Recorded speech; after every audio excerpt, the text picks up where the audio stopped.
ආයිබෝන් අද අපි මැග්නටික්ස් ගැන කතා කරමු. magnetic field intensity, permeability, ferrite core magnets, එතකොට iron core magnets, saturation, hysteresis loss, core loss වගේ දේවල් ගැන අපි කතා කරමු. දැන් magnetics අපිට ඉස්සලා මුණ ගැහෙන්නේ ප්‍රායෝගිකව අපිට මුණ ගැසෙන්නේ සාමාන්‍යයෙන් SMPS transformers එම උතන්න හදනකොට. ඉතින් මේ කිසි දෙයක් නොදැන transformers උතන කට්ටියකුත් ඉන්නවා. ඒ වගේම මේ සියලුම දේවල් දැනගෙන ට්‍රාන්ස්ෆෝමර් එකක් අතින්වත් අල්ලපු නැති කට්ටියක් ඉන්නවා. ඉතින් අපි බොහොම පරිස්සමෙන් ඔය අන්ත දෙකටම යන්නේ නැතුව බොහොම පරිස්සමෙන් මැදමාවතේ ගමන් කරන්න අපි බලමු. දැන් SMPS ට්‍රාන්ස්ෆෝමර්ස් ගැන කතා කරනකොට හුඟක් කට්ටිය අහන ප්‍රශ්නයක් තමයි මේ මයගාව තියෙනවා පවර් සප්ලයි එකක්. මේ පවර් සප්ලයි එකේ පවර් එක වැඩි කරගන්න බැරිද? කරන්ට් එක වැඩි කරගන්න බැරිද? වෝල්ටේජ් එක වැඩි කරගන්න බැරිද? වගේ ප්‍රශ්න අහනවා. පුළුවන්. දැන් චයිනීස් පවර් සප්ලයි එකක් ගත්තොත් එහෙම ඒකේ කරන්ට් එක වැඩි කරගන්න පුළුවන්. වෝල්ටේජ් එක වැඩි කරගන්නත් පුළුවන්. නමුත් වැඩි කරගන්න බැරි එකම දේ තමයි VI ගුණිතය. කරන්ට් එකේ සහ වෝල්ටේජ් එකේ ගුණිතය වැඩි කරන්න බෑ. VI ගුණිතය කියන්නේ මොකද්ද? පවර් එක. පවර් එක වැඩි කරගන්න බෑ. ඇයි මේ පවර් එක වැඩි කරගන්න බැරි? මේ පවර් එක වැඩි කරගන්න බැරි ට්‍රාන්ස්ෆෝමර් එකේ සයිස් එක හින්දා. මේ ට්‍රාන්ස්ෆෝමර් එකෙන් තමයි පවර් එක වැඩි කිරීම සීමාව කරන්නේ. තියෙන ට්‍රාන්ස්ෆෝමර් එක තියාගෙන පවර් එක වැඩි කරගන්න බෑ. බැරිමත් නෑ. යම්කිසි ප්‍රමාණයකට වැඩි කරගන්න පුළුවන්. මොකද මේ ට්‍රාන්ස්ෆෝමර්ස් ඩිසයින් කරන්නේ යම්කිසි සේෆ්ටි මාජින් එකක් තියාගෙන. ඉතින් මේ සේෆ්ටි මාජින් එක අමතක කරලා ඕනනම් පවර් එක යම්කිසි ප්‍රමාණයකට වැඩි කරගන්න පුළුවන්. නමුත් ඉතින් සේෆ්ටි මාජින් එකක් නැතුව පවර් එකක් ට්‍රාන්ස්ෆෝමර් එකක් පවර් සප්ලයි එකක් SMPS එකක් ඔපරේට් කරනවා කියන්නේ ඒ තරම් සුබදායක කාරණයක් නෙමෙයි. නුවණටුරු කාරණයක් නෙමෙයි. ඉතින් ඒ වගේම මට තේරුම් ගන්න බැරි කාරණයක් තමයි ඇයි මේ transformers SMPS power supplies modify කරන්න ඕනේ කියලා. මොකද දැන් කාලේ මේ SMPS power supplies ඒ තරමට ලාභයි. ඕනම power rating එකකින් SMPS power supplies ලබා ගන්න පුළුවන්. නමුත් අපි මේ modify කරන ක්‍රියාවලිය අධ්‍යාපනික වැදගත්කමක් තියෙන හින්දා අපි කරමු.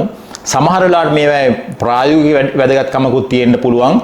සමහර වෙලාවට අපිට dual power supplies එහෙම ලබා ගන්න අමාරුයි. ඉතින් මම මේ වීඩියෝ එකේ මේ වීඩියෝ එකද වීඩියෝ සීරීස් එකක්ද වේද කියලා මම දන්නේ නැහැ. වීඩියෝ සීරීස් එකේ වෙන්න පුළුවන්. සීරීස් එකේ නම් මේ පළවෙනි වීඩියෝ එක හැටියට මම ඔයගලන්ට කියලා දෙන්නම් මේ සිංගල් පවර් සප්ලයි එකක්, සිංගල් පවර් එකක් තියෙන, සිංගල් වෝල්ටේජ් එකක් තියෙන පවර් සප්ලයි එකක් ඩුවල් පවර් සප්ලයි එකක් කරන හැටි කියලා දෙන්නම් පළවෙනි ස්ටෙප් එක හැටියට. දැන් මේ චයිනීස් පවර් සප්ලයි එක ගත්තොත් මේක සිංගල් වෝල්ටේජ් එකකට ඩිසයින් කරපු පවර් සප්ලයි එකක්. මම කියලා දෙන්නම් මේක කොහොමද ඩුවල් වෝල්ටේජ් එකට මොඩිෆයි කරන්න කියලා. ඉස්සෙල්ලාම කරන්න ඕනේ මේ අවුට්පුට් ඩයෝඩ් එක ඩුවල් ඩයෝඩ් එක ගලව ගන්න ඕනේ. මෙන්න මේ ඩයෝඩ් එක. මේක ඩුවල් ඩයෝඩ් එකක්. මේකේ පින්ස් වලට තමයි කනෙක්ෂන්ස් ටික කනෙක්ට් වෙන්නේ.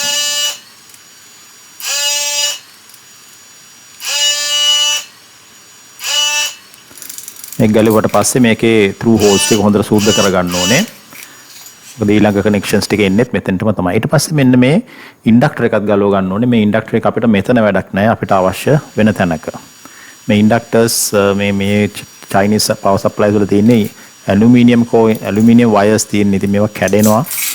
පාස්සන්නේම හරි අමාරුයි. මේක අනිත් එක මේ සුදු පාට ගම් එකකින් අලවලා තියෙන ভাইබ්‍රේෂන්ස් නවත්තන්න. මේ අවුට්පුට් ඩයෝඩ් එක ভাইබ්‍රේට් වෙන්න chance එකක් තියෙනවා. ඉතින් මේ කැඩිලාම ආවා. ඊට පස්සේ ඔයගලන්ට හදා ගන්න වෙනවා මේ dual diode dual supply output stage එක. මේ ෆාස්ට් රෙක්ටිෆයර්ස් දාලා ෆාස්ට් රෙක්ටිෆයර්ස් හතරක් දාලා මෙන්න මේ විදිහටම හදා ගන්න. ඊට පස්සේ මේ අපි ගලවපු ඩුවල් ඩයෝඩ් එකේ මේ පින්ස් වලින් මෙන්න මෙතනට මේ විදිහට කනෙක්ෂන්ස් ටික දාගන්න. ඊට ඉස්සෙල්ලා මේ ට්‍රාන්ස්ෆෝමර් එකේ සෙන්ටර් ටැප් එකේ ඉඳලා ඩුවල් ඩයෝඩ් එකේ සෙන්ටර් පින් එකට මෙන්න මේ කනෙක්ෂන් එක දාගන්න ඕනේ. මේ බ්‍රිජ් එකක් දාගන්න ඕනේ. ඒක තමයි මම මෙතන දාන්නේ. පොඩ්ඩක් මහත ගේජ් වයර් එකකින් දාන්න. මොකද ටිකක් වැඩි කරන්ට් එකක් ගන්න අපි බලාපොරොත්තු වෙන හින්දා. ඒ බ්‍රිජ් එක දාගෙන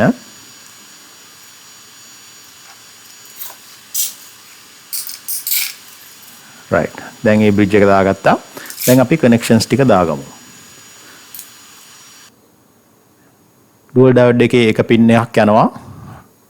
ඩයෝඩ් බ්‍රිජ් එකේ එක අත්තකට යනවා. සෙන්ටර් ටැප් එක යනවා ground එකට common ground එකට plus and minus voltage වල common ground එකට අනිත් එක යනවා මේ කොනට. ඉතින් මේ connections ටික තමයි මම මෙතන දාගන්නේ. එකක් ටිකක් හොඳ වයර්ස් වලින් දැම්මනම් අපිට කරන්ට් එක හොඳ කරන්ට් එකක් ගන්න පුළුවන්.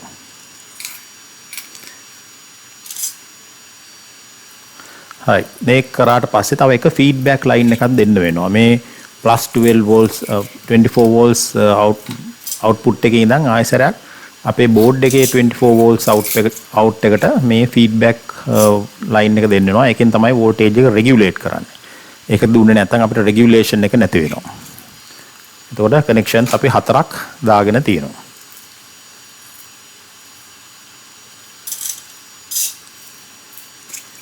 මේ connections ටික දාගත්තට පස්සේ අපේ මේව එක හරි. දැන් අපිට පුළුවන් ටෙස්ට් කරලා බලන්න කොහොමද. තව එක දෙයක් කරන්න තියෙනවා. දැන් අපේ මේ මයිනස් පැත්තට ලෝඩ් එකක් නැහැ. මයිනස් පැත්තට මේ ප්ලස් පැත්තට නම් ලෝඩ් එකක් තියෙනවා. අපේ බෝඩ් එකේම තිබ්බ ලෝඩ් එක. මයිනස් පැත්තට පොඩි ලෝඩ් එකක් ඕනේ. නැත්නම් හරියට වෝල්ටේජ් එක රෙගියුලේට් වෙන්නේ නැහැ. ඉතින් මෙතන 1k ඉඳලා 10k ඕන ප්‍රමාණයක් දාන්න පුළුවන්. එතකොට පස්සේ අපි දැන් පවර් දීලා බලමු කොහොමද අපේ අවුට්පුට් වෝල්ටේජස් එන්නේ කියලා.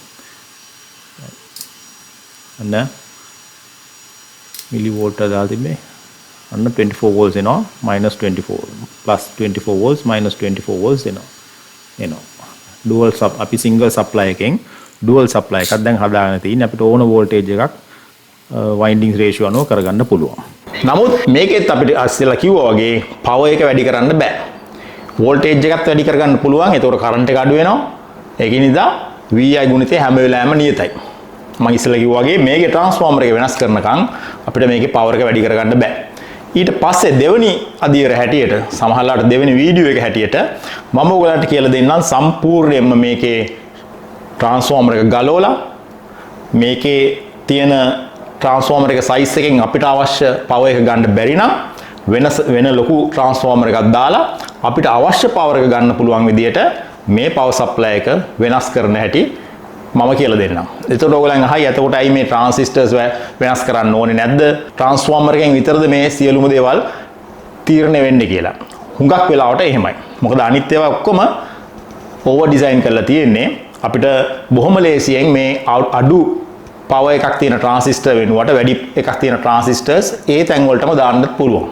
ඉතින් හුඟක් වෙලාවට එහෙමයි තියෙන්නේ. බලමු අපි එහෙම බැරි වේද කියලා.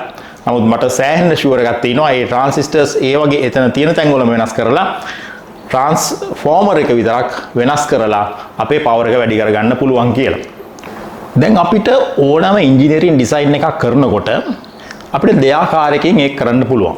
පළවෙනි එක තමයි හරියටම සමීකරණ ලියලා හරියටම න්‍යායාත්මකව theoretically ඒ situation එක ඒ භෞතික පද්ධතිය mathematical model එකක් බවට හරවලා සමීකරණ හරියටම ලියලා හරිම උත්තර අරගෙන ඉතා නිවැරදිතාවයකින් මේ theoretical design එක අපිට කරන්න පුළුවන්. අපි මේකට අපි කියමු theoretical approach එක කියලා. මේකෙන් අපිට හරිම උත්තර එනවා. මේක කිසිම doubt එකක් නැහැ. හුඟක් වෙලාවට අපේ design කරලා අපි හැදුවට පස්සේ අපේ product එක අපි අර theoretical උත්තරම අපිට practically එනවා. ඒකක්. එහෙම නැතුව තව විදිහක් තියෙනවා. ඒක රඳා පවතින්නේ empirical formulas මත. ඒ කියන්නේ මේට ඉස්සෙල්ලා අපිට ඉස්සෙල්ලා මේවා කරලා තියෙන කට්ටිය, මේවා දැකලා තියෙන කට්ටිය, මේවා ගැන අධ්‍යයනය කරපු කට්ටියගේ experience මත, ඒගොල්ලන් observe කරපු දේවල් මත හදාගත්ත empirical formulas මත තමයි ඒ design process එක රැඳිලා තියෙන්නේ. empirical කියන්නේ ඒ අත්දැකීම් මත හදාගත්ත formulas. ඒ formulas වල theoretical background එක ඇහුවොත් එහෙම කොහොමද මේක ආවේ කියලා ඇහුවොත් එහෙම ටිකක් කියන්න අමාරුයි. ඉතින් සමහරලාට ඕගොල්ලන්ටත් මේව ගැන අත්දැකීම් ඇති. ඕගොල්ලන් විතරක් පාවිච්චි කරන formulas ඇති සමහර design වලදී. ඉතින් ඒ සමීකරණයෙන් ඒ formula එකෙන් වැඩේ වෙනවා නම් අන්න ඒක empirical formula එකක්. මේ approach එකට කියනවා heuristic approach එක කියලාත් කියනවා. මේක ඒ කියන්නේ අර trial and error වගේ. අපි යම් කිසි ප්‍රමාණයකින් හදනවා ඒක හරිද කියලා බලනවා. ඒක හරි නැත්නම් පොඩ්ඩක් ආයෙසරයක් ගිහිල්ලා වෙනස් කරනවා. අන්න ඒ වගේ trial and error method එකක් තමයි ඔය heuristic approach එක කියන්නේ. දැන් ඒ දෙකේ වෙනස ඔහොම මතක තියාගන්න. මම තව කාරණයක් පැහැදිලි කරලා මම ආයෙසරයක් මේ process දෙකට එනවා. දැන් අපි ඉස්සරත් transformers හදුවානේ. අපි ඉස්සරත් transformers එතුවා laminated iron cores වල EI cores කියලා කිව්වේ laminated iron cores වල අපි transformers එතුවා. transformer එක උතන් අපිට තිබ්බේ input එක තමයි 230 volts 50 hertz sine wave එකක්. 230 volts 50 hertz sine wave එකක්. ඉතින් අපේ input එක අපිට බොහොම පැහැදිලි. අපිට මේ input එකට 230 volts 50 hertz sine wave කියන input එකට සමීකරණ ලියන්න හරිම පහසුයි. ඒ ගැන ඒක ඇනලයිස් කරන්න අපිට පහසුයි. ඒකෙන් අපිට turns ratios ගන්න පහසුයි. අපිට output එක calculate කරන්න පහසුයි. current එක අපිට determine කරන්න පහසුයි. ඒ වගේ ඒ තරම් ලොකු process එකක් තිබ්බේ නැහැ අපිට ඉස්සර sine wave වලට 230 volts 50 hertz sine wave එකට transformers design කරනකොට. නමුත් දැන් SMPS වලට ආවහම මේක ටිකක් වෙනස්. අපි කරන්නේ 230 volts AC 50 hertz sine wave එක rectify කරගන්නවා 320 volts DC වලට. 320 volts DC high voltage DC වලට rectify කරගන්නවා. ඊට පස්සේ මේ 320 volts DC එක high frequency එකකින් අපි switch කරගන්නවා. ඒ switch කිරීමෙන් අපිට ලැබෙන්නේ square wave එකක්. 320 volts square wave එකක්. peak to peak square wave එකක්. ඉතින් square wave එකක් කියන්නේ මම මේක ඉස්සෙල්ලත් කියලා තිනවා square wave එකක් කියන්නේ තනි frequency එකක් නෙමෙයි. අපි කියමු 40 kHz වලින් අපි switch කරගන්නවා කියලා. 40 kHz සාමාන්‍යයෙන් common frequency එකක්නේ. අපි 40 kHz වලින් switch කරගත්තාම අපිට එන 320 volts DC 320 volts square wave එක 40 kHz ඉඳලා 120 kHz 200 kHz 280 kHz වගේ primary fundamental frequency එකේ odd harmonics අනන්ත සංඛ්‍යාවක් තියෙන wave එකක් තමයි square wave එකක් කියන්නේ. එතකොට ඒකේ 40 kHz තියෙනවා 120 kHz තියෙනවා 200 kHz තියෙනවා. ඒ වගේ අනන්ත සංඛ්‍යාවක් frequencies තියෙනවා. ඉතින් අපිට අර ඉස්සෙල්ලා අපි 230 volts වලට සමීකරණ ලිව්වා හා සමාන accuracy එකක් නිවරද්දතාවයක් ගන්න නම් අපිට ලියන්න වෙනවා 40 kHz වලට සමීකරණ ලියන්න වෙනවා 120 kHz වලට සමීකරණ ලියන්න වෙනවා 200 kHz වලට 280 ඒ වගේ අනන්ත සංඛ්‍යාවක් සමීකරණ ලියලා ඒ සමීකරණ වලින් එන උත්තර ඔක්කොම එකතු කරන්න වෙනවා අර තරමේ නිර්වද්‍යතාවයක් අපිට ලබා ගන්න නම්. නමුත් මේක කරන්න පුළුවන් වැඩක්ද? මේක කාටවත් කරන්න පුළුවන් වැඩක් නෙමෙයි. මිනිස්සුෙකුට නම් කොහොමත් කරන්න පුළුවන් වැඩක් නෙමෙයි. සමහරලාට සුපර් කම්පියුටර් එකකට කරන්න පුළුවන් ඇති. නමුත් එහෙම කරත් වැඩක් නැහැ. මොකද higher harmonics යනකොට 280 kHz ඒ වගේ higher harmonics යනකොට ඒවැයෙන් එන බලපෑම ඊටාම පොඩි. ඉතින් තේරුමක් නැහැ ඒ තරම් මහන්සි වෙන එකේ. ඉතින් මේ සංකීර්ණතාවයේ හින්දා මේ square wave නිසා මතුවන සංකීර්ණතාවයේ හින්දා අපි මේ SMPS transformer එතීම theoretical base එකකින් පටන් ගත්තට පොඩ්ඩ අර heuristic පැත්තට තල්ලු වෙනවා. අපිට මේ theoretical process එක මැදට එනකොට අර සංකීර්ණත්වයේ හින්දා නොසලකා හැරීම ආසන්න වශයෙන් සමාන කිරීම ඒ වගේ ඊතා කුඩා නිසා නොසලකා හැරීම මෙන්න ඒ වගේ ඒවා හින්දා අපිට අර theoretical formulas පොඩ්ඩක් empirical formulas බවට පත් වෙනවා. ඉතින් මේක කරන්න දෙයක් නැහැ. මේක තමයි මේ සංකීර්ණත්වයෙන් මිදෙන්න අපි කරන ක්‍රියාදාමය. ඉතින් මේ සංකීර්ණත්වයේ හින්දාම විවිධ manufacturers ලා ඒගොල්ලන්ගෙම ක්‍රමවිධි හඳුන්වලා දීලා තිනවා මේ transformers පොතන්. ඉතින් ඒකින්ද තමයි මේ SMPS power supply design process එක හුඟක් අයට මතක හිටින්නේ නැත්තේ. එක තැන් වල තියෙන එක විදිහට. එක manufacturer කෙනෙක්ගේ data sheet එකක් ගත්තොත් එක manufacturer කෙනෙක්ගේ application note එකක් ගත්තොත් ඒකේ තියෙන විදිය නෙමෙයි තව manufacturer කෙනෙක්ගේ තියෙන්නේ. ඉතින් ඒ වගේ පොඩි වෙනස්කම් තියෙනවා. textbooks වල සාමාන්‍යයෙන් හුඟක් theoretical treatment එකක් දෙන්නේ. එතකොට මේ දෙක අතර gap එක පුරවන්න තමයි අපි application notes පැත්තට යන්නේ. ඉතින් application notes වලත් එක ඒගොල්ලන්ගේ own methods, heuristic methods, empirical formulas ආසන්න කිරීම මේ වගේ දාලා තියෙන හින්දා එක uniform design process එකක් අපිට identify කරගන්න අමාරුයි. ඒත් දැන් අද අපේ වීඩියෝ එකේ අපි බලමු මේ විවිධ methods ඔක්කොම consider කරලා අපිට ලේසි වෙන විදිහේ පොදු method එකක් අපිට ඉතා ලේසියෙන් අනුගමනය කරන්න පුළුවන් steps ටිකක් හදාගන්න බලමු මේ වීඩියෝ එක අතරතුරදී. දැන් ඒ වගේම මටත් පුළුවන් ඔයගලන්ට දැන් මේ formulas ටික ඔයගලන්ට මෙතන present කරලා මේගොල්ලන්ට මේ formulas ටික heuristic ද empirical ද theoretical ද අදාළ නැහැ මේ formulas ටික ඔයගලන්ට පෙන්නලා මට කියන්න පුළුවන් මෙතනට ආවහම මේ formula එක දාන්න මෙතනට ආවහම මේ formula එක දාන්න කියලා මේ steps ටික කියාගෙන යන්නත් පුළුවන්. ඉතින් ඒ approach එක හොඳයි ඔයගොල්ලන් ජීවිත කාලෙම transform ඔතන රස්සාවකට යොමු වෙනවා නම් ඒ approach එක හොඳයි. ඉතින් මම කියන්නේ එහෙම ජීවිත කාලෙම transformers ඔතන level එකේ නවතින්න එපා. මේ magnetics කියන්නේ අධ්‍යයනය කළා මේ මොනවාද මේ permeability මොනවාද මේ flux densities කියන්නේ colos කියන්නේ මොනවාද hysteresis loss කියන්නේ මොනවාද කියලා මේ magnetics ගැන පුළුල් අවබෝධයක් අරගෙන transformer ඔතන level එකට වඩා වැඩි දෙයක් කරන්න පුළුවන් level එකකට එන්න කියලා. practical දෙයක්වත් කරන්න පුළුවන්කම තියාගෙන මේ සියල්ලම ඉගෙන ගත්තත් වැඩක් නැහැ. practical දෙයක් කරන්න බැරි නම් මේ ඉගෙන ගත්ත සියල්ලෙම වැඩක් නැහැ. ඉතින් ඒකින්ද අපි practical දෙයක් කරන්න පුළුවන් මට්ටමකට එන්නත් ඕනේ. theoretical background එකකුත් තියෙන්න ඕනේ. වැඩේ කරන්න පුළුවන් නමුත් theoretical background එකක් නැති electric bass කෙනෙක් කියන level එකේ නවතින්න එපා. ඊට එහා දෙයක් කරන්න. transformer ඔතන එක නම් රස්සාව කරන්න කැමති. ඒක කිසිම ප්‍රශ්නයක් නැහැ. ඒක බොහොම වැදගත් රස්සාවක්. ඒකත් හොඳයි. නමුත් මම කියන්නේ ඊට වඩා ඇඩ්වාන්ස් පැත්තට යන්න මේ මැග්නටික්ස් ගැන ස්ටඩි එකක් කරන්න කියලා. හරි. දැන් අපි මේ process එක පටන් ගමු. දැන් අපි මේ ලංකාවේ ජීවත් වෙන අපිට ඕන transformer එක order කරලා data sheet එකත් එක්ක ගෙන්න ගන්න පුළුවන් තත්ත්වයක් නැහැනේ. දැන් තව පොඩ්ඩක් හොඳයි ඉස්සර නම් කොහොමත් නැහැ. ඉතින් සමහරවිට AliExpress එකෙන් අපි transformer core එක ගෙන්න ගත්තත් ඒකේ data sheet එක අපිට නැති වෙන්න පුළුවන්. දැන් මේක තමයි මයි ගාව තියෙන ලොකුම transformer core එක.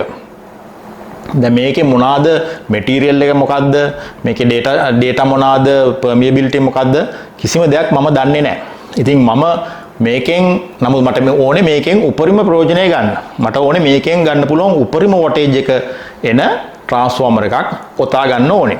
ඉතින් කොහොමද මම මේක characterize කරන්නේ? කොහොමද මම මේක මොන material එකද මොකද්ද මේකේ තියෙන characteristics මොකද්ද මේකේ data sheet එක කියලා හොයාගන්නේ කොහොමද? ඉතින් මේක තමයි අපි කිව්වනේ ඉස්සලා මේකෙන් තමයි ඔක්කොම limit වෙන්නේ කියලා. power එක limit වෙන්නේ මේකෙන් කියලා අපි කිව්වනේ. ඉතින් එහෙනම් මේක power එක limit වෙන්නේ මේකෙන් නම් අපි මේක ගැන ඉස්සලා හොයාගන්න එපා. ඉතින් අපි කොහොමද ඒක හොයාගන්නේ? දැන් ඊට ඉස්සලා අපි අධ්‍යයනය කරලා එමු ඇයි මේකට power limit එකක් තියෙන්නේ? ඇයි මේකෙන් power limit කරන්න කියලා අපි හොයාගමුකෝ ඉස්සලා. ඉතින් ඒකට මම පොඩි experiment එකක් set up කරලා තිනවා. ඒක අපි බලලා එමු ඇයි මේ transformers වලට power limit එකක් තියෙන්නේ කියලා. දැන් මම ගාව තිබ්බ මේ transformer core එකේ මේ මුකුත්ම මම නොදන්න transformer core එකේ මැද මේ ටිකක් මහත wire එකකින් වට 8ක් ඔතාගෙන තියෙනවා. වට 8ක් ඔතලා මේක මේ MOSFET එකෙන් switch කරනවා. මම මේ oscilloscope එකේ පේනවා ඔයගලන්ට 40 kHz signal එකකින් මම මේක switch කරනවා. දැන් මම මේක transformer එක power දුන්නොත් මෙන්න මේ circuit එක අනුව තමයි මම මේ transformer core එක transformer එක winding එක MOSFET එකට connect කරලා තියෙන්නේ මෙන්න මේ circuit එක අනුව. උඩ තියෙනවා transformer core එක. ඒකේ transients suppress කරන්න පොඩි damping diode එකක් සහ resistor එකක් දාලා තිනවා. ඊට පස්සේ MOSFET එක තියෙනවා. MOSFET එකේ gate එකට 40 kHz signal එකක් දීලා තිනවා. දැන් ඔයගොල්ලන් oscilloscope එක දිහා බැලුවොත් ඔයගොල්ලන්ට පේනවා දැනට තියෙන්නේ duty cycle එක 23% වගේ. ඔයගොල්ලන්ට පේනවා මේ නිල් පාටින් පේන්නේ current එක. transformer core එක හරහා යන current එක.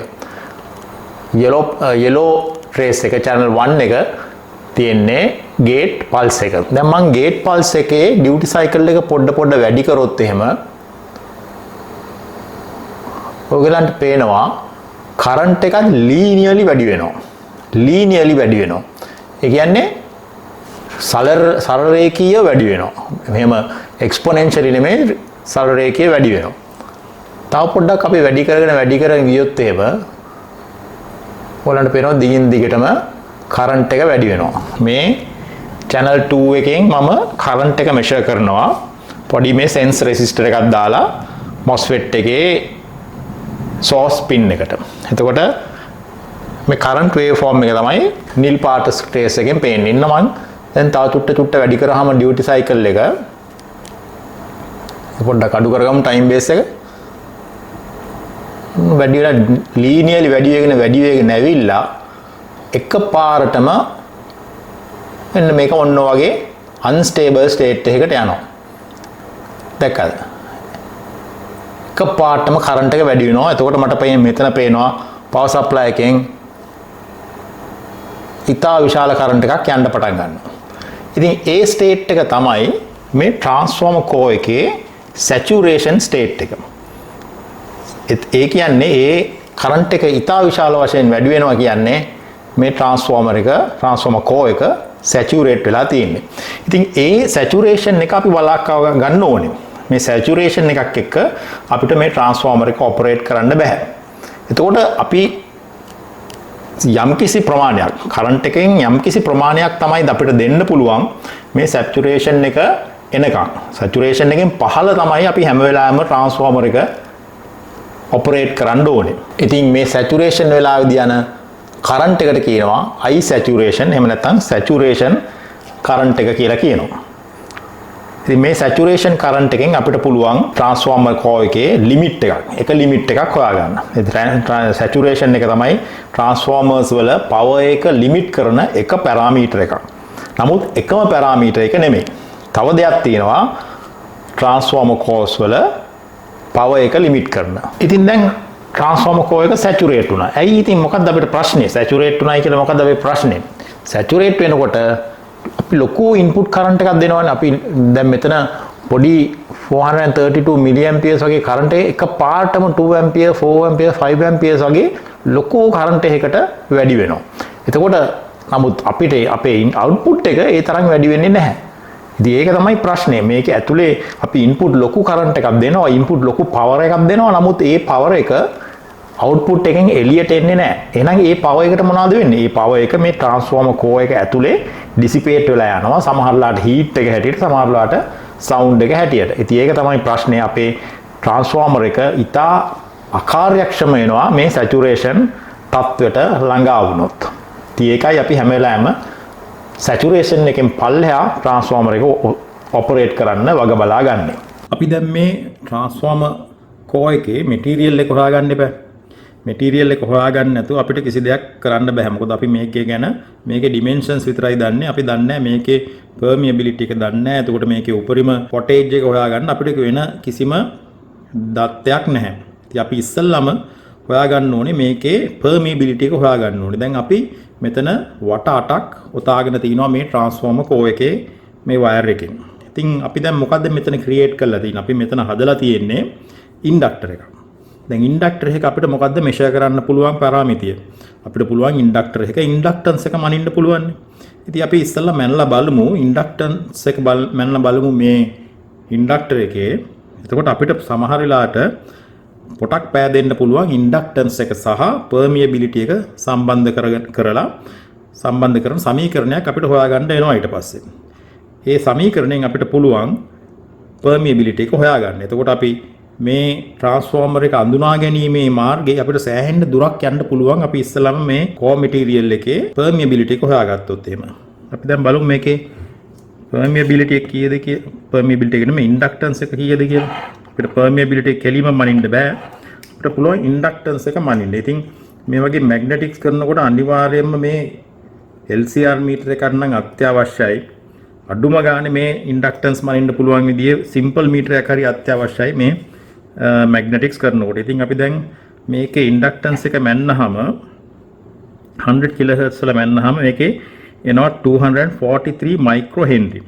ඉතින් 100 kHz උනත් වෙන frequency එක උනත් මේක මහ ලොකුට වෙනසක් වෙන්න විදිහක් නැහැ. 100 MHz වල 240 120 hertz 100 hertz වල 240 120 hertz වල 242 1 kilohertz වල 240 100 kilohertz වල 100 kilohertz වල 243 වගේ පෙන්වනවා 243 micro henry. ඉතින් මේ 243 micro henry කියන ෆිගර් එක අරගෙන අපි මේ ඉන්ඩක්ටන්ස් වැලියු එක permeability එකට සම්බන්ධ කරන්න සමීකරණයක් හොයාගමු. ඉන්ඩක්ටන්ස් එක සහ permeability එක සම්බන්ධ කරන සමීකරණය තමයි මෙන්න මේක. mu සමානයි capital L simple L බෙදීම n වර්ගය වැඩි කිරීම AE. එතකොට L අපි දන්නවා අපි හොයාගත්තා ඉන්ඩක්ටන්ස් එක 243යි මයික්‍රෝ හෙන්රි. සිම්පල් L කියන්නේ මෙන්න මේ ට්‍රාන්ස්ෆෝමර් කෝ එකේ එක පැත්තක දිග. මෙන්න මේ රවුම. මෙන්න මේ රවුම තමයි L කියන්නේ. ඒක මම හොයාගෙන තිනවා 0.1.03 මීටර. ඊට පස්සේ n කියන්නේ 8යි. අපි වට 8ක් ඔතා ගත්තනේ. ඊට පස්සේ AE කියන්නේ මේ ට්‍රාන්ස්ෆෝමර් කෝ එකේ ක්‍රොස් සෙක්ෂන් එක මේ වර්ගඵලය හරස් කඩ වර්ගඵලය. ඒක මම හොයාගෙන තිනවා 0.0.0.124 වර්ග මීටර. මේ වර්ග මීටර වලින් ගන්න ඕන හින්දා තමයි මේ ඉතා පොඩි සංඛ්‍යාවල් එන්නේ. මේ සමීකරණයට සියල්ලම අපි ආදේශ කරන්න ඕනේ වර්ග මීටර වලින්. සම්මත SI යුනිට්ස් වලින් තමයි ආදේශ කරන්න ඕනේ. එතකොට අපිට එනවා mu සමානයි 243 වැඩි කිරීම 10 ඍණ 6 මේක තමයි 243යි මයික්‍රෝ හෙන්රි වැඩි කිරීම L කියන්නේ සිම්පල් L කියන්නේ 0.1.03යි බෙදීම 8 වර්ගය 64යි වැඩි කිරීම AE කියන්නේ 0.0.0.124යි 7යි.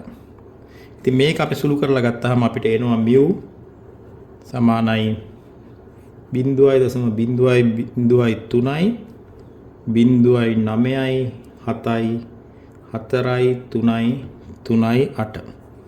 හරි මේක තමයි මේ ට්‍රාන්ස්ෆෝමර් අපේ මේ කෝ මැටීරියල් එකේ permeability එක. absolute permeability එක. නමුත් මේ permeability එකෙන් අපිට ඒ තරම් වැඩක් නැහැ. මොකද data sheets වල catalog වල දෙන්නේ absolute permeability එකේ values නෙමෙයි relative permeability එක. ඉතින් relative permeability එක ගන්න මේ absolute permeability එක බෙදන්න ඕනේ වාතයේ permeability එකෙන්. වාතයේ permeability එක අපි දන්නවා සාමාන්‍යයෙන් ඕනම සර්ච් කරලා බලන්න පුළුවන් ඕගලන්ට වාතයේ permeability එක. එයාවල permeability එක එන්නේ 4යි පයි වැඩි කිරීම 10.7. මේක බෙදුවොත් එහෙම 4යි පයි වැඩි කිරීම 10.7. 10.7න් බෙදුවොත් එහෙම අපිට එන්නේ relative permeability mu r. ඒ mu r එනවා 2464ක් එනවා. ඉතින් මේක තමයි අපේ මේ ට්‍රාන්ස්ෆෝමර් කෝ එකේ permeability එක. දැන් අපි කරන්න ඕනේ මේ permeability එකට match වෙන standard transformer කෝ එකකට මේක match කරන්න ඕනේ. එතකොට අපිට ඒකෙන් බලා ගන්න පුළුවන් අපිට දාන්න පුළුවන් power එක ඔක්කොම බලා ගන්න පුළුවන් අපි මේ standard කෝ එකකට මේක match කර ගන්න ඕනේ. ඉතින් දැන් අපිට කරන්න තියෙන්නේ TDK හරි FDK හරි magnetics හරි මොකක් හරි manufacturer කෙනෙක්ගේ site එකට ගිහිල්ලා ඒගොල්ලන්ගේ catalog එකක් download කරලා මේකට match වෙන transformer කෝ එක හොයාගන්න එක. අපි දන්නවා දැන් permeability එක දන්නවා. permeability එක match කරන්න ඕනේ මේ sizes match කරන්න ඕනේ. මේ sizes දෙකක් විතර match කරාම අපිට පුළුවන් මොකද්ද අපිට අවශ්‍ය අපි මේ අපිට හම්බෙලා තියෙන කෝ එක මොකක්ද කියලා අපිට දැනගන්න පුළුවන්.